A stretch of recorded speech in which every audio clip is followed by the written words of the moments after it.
La magie des mots prend vie ce samedi 17 mai 2025 au collège Mossoès Temès de Boikan. Selidji, la voix du destin, le tout premier roman de Gisèle Ablavi-Sossou, voit officiellement le jour. Un ouvrage au style révolutionnaire qui saisit le cœur de l'expérience humaine. Dans ce roman de fiction narrative, Gisèle Ablavi-Sossou s'inscrit parmi les jeunes plumes féminines africaines. À travers le parcours de Biowa, l'auteur nous plonge au cœur d'une intrigue où la vie détient le secret. Écrire ce roman a été un acte intérieur, parfois troublant, mais libérateur. Le partager aujourd'hui avec vous, c'est comme ouvrir une porte vers l'intérieur.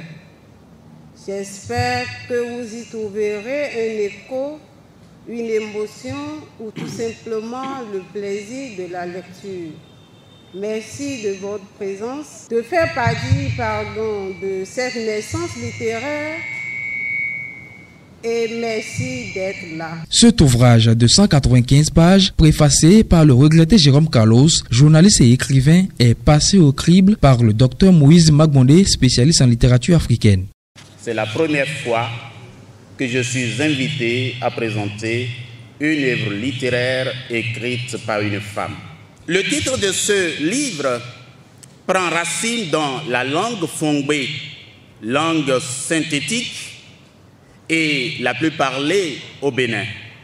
La voix du destin n'est que la traduction du mot Selidji en français, langue analytique. Le lecteur est ainsi invité à l'exploration d'un itinéraire par lequel une force agissante pourrait faire passer ses sujets. Ce pan péritextuel conditionne inéluctablement la réception de l'œuvre. Pour l'écrivaine, ce roman est bien plus qu'une simple fiction. C'est un cri de cœur, une invitation à affronter son destin malgré les obstacles. Face aux questions du public, Ablavi Gisèle Sossou rappelle que Selidji, la voix du destin, est avant tout une ode à la résilience. Ce roman est plus qu'une fiction.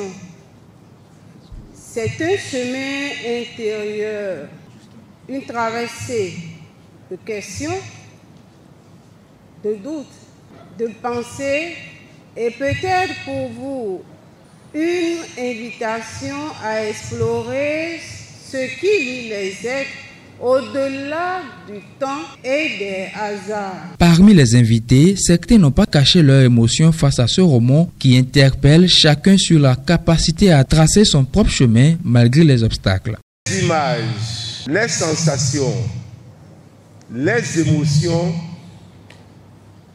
tisse la trame de son histoire.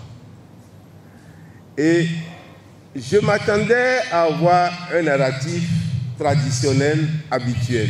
Mais là où se trouve le génie de notre romancière, c'est le fait qu'elle ait choisi le style interrogatoire pour conduire son récit. Le narratif n'est pas le narratif auquel nous sommes habitués. Il y a une âme sensible qui la connaît et qui a fait l'effort de l'obliger à parler. C'est ça la stratégie de ce roman-là. On a l'impression que celui qui interroge ou celle qui interroge, c'est elle qui rédige le roman, alors que c'est l'héroïne même qui écrit son histoire. Elle a son style. Je n'ai pas vu ce style-là chez une autre romancière, ni chez un autre romancier. Je voudrais la remercier, la féliciter, parce que c'est une plume désirée, déjà montante, et c'est une femme.